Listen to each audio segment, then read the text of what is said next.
FAU's defense, and just curious for you, what do you see in this defense that maybe do they compare to Tulane or Cincinnati, what they do, or how are they different and how are they similar? That's a great question. I think I would compare them to both those defenses because they're committed to stop the run. You know, every single play, there's going to be 6 to 7 guys in the box, you know, making it tough to run the football. So we have to do a great job in that area with our schemes, and then you know, taking advantage of some one-on-one matchups. But they fly around. They're well coached. They play hard. This is going to be a phenomenal game. Steven? Coach Ryan said they were particularly very good on third down. I know Sean Lights has been one of the leaders as tight end in terms of catches on third down. So what's going to be the key? Is it to avoid those third downs and not let their pass rush get going? Well, right. I think, you know, for us, protection is always key. Handling their blitzes, you know, they do a really good job of bringing some very creative blitzes on third down. That's going to cause some matchup problems, some overload blitzes. So for us, everything starts with protection first, and then being able to find the matchup on the perimeter. But, you know, again, Sean's a great player. We love all of our wideouts. So we think we'll be able to find the matchup we want. It's just a matter of being able to protect the quarterback. Ryan?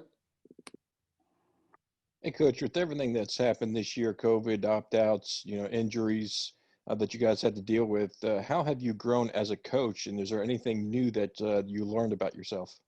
Well, the first thing is, you know, as much as you want to, how the first group played defense, you know, and nobody wants to hear it. the first group they really did good. They just couldn't, like, all our shots was like in and out, just first game jitters. So when we came in, we just knew we had to just lock up and get easy buckets. Are now unemployed. And but final question from Danielle Lerner. And so no one wants to hear your excuses. I This think question to me, is that's for the number Damien one as thing. well. But it's certainly been challenging. How did I really applaud our you kids think that have all the fought new through guys this today, entire Musa season. and Landers, They stuck with us. did, and how It do you has not see been them easy on contributing anybody. going forward? But, you know, we talked a long time ago. The most Just like disciplined Coach Penny teams said, Musa had will like win games, 10 and 7. and that's still the truth. That's his first game. So, you know, enough to watch that's big. And I think, I don't know, Chad stats, but he played good on offense and defensive end. Then the results on the field will be what you want. But it certainly has Coach to be a Hardaway, challenge. student athletes, thank you very much. Thank you. Gary? Appreciate it. Hey, Coach, I know you To try to everyone have a who took real part in the press balanced game conference, plan with thank you. Stats offensive will be rushing posted and online. passing. But one of those phases not doing, how does that go into affecting your game calling or play calling during the game? So to me, balance means that you can do what you have to do to win the game, right? If we can run it and we're having success, then we're going to run the ball. And if we're not able to run the ball, then we have to find ways to make plays through the air. But you do always want to be balanced. The rushing attack is critical with everything that we do. So we're going to commit to that. We're going to stay committed to it. We're going to continue to find a way, because I think once you become one-dimensional, then it's too easy to defend. So we don't ever want to become that way. But you know, we're going to do what we do. We're going to finish this thing off the right way. Evan? Kevin, you guys have plugged in different running backs, whether it's been Asa, Marquavius, Kylan, you know, Drake obviously getting back into shape. How challenging is that, you know, with different running backs, as you know, with there being open competition? How challenging is it to try to find that, get guys to find that rhythm and be able to, you know, be as productive as you'd like them to be? It's a great question, you know, but I think that you have to show up early. So whoever gets the first shot, he better show that he's hot and doing well. And if not, we're going to go to the next guy.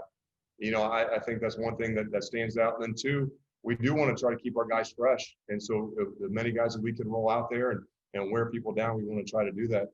But we like all those guys. I think they've all been productive. I think they all have different strengths and weaknesses. But really, whoever's got the hot hand, we're going to roll with that guy.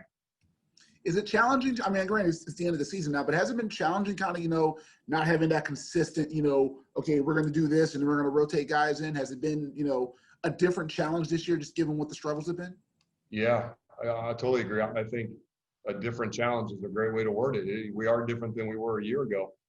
But, you know, we've won 7 games. We're 7-3, and we're finding ways to win. And at the end of the day, that's what it comes down to, winning or losing football games. It doesn't matter what your stats are, productivity from any certain players. As long as you win the game, that's what's most important.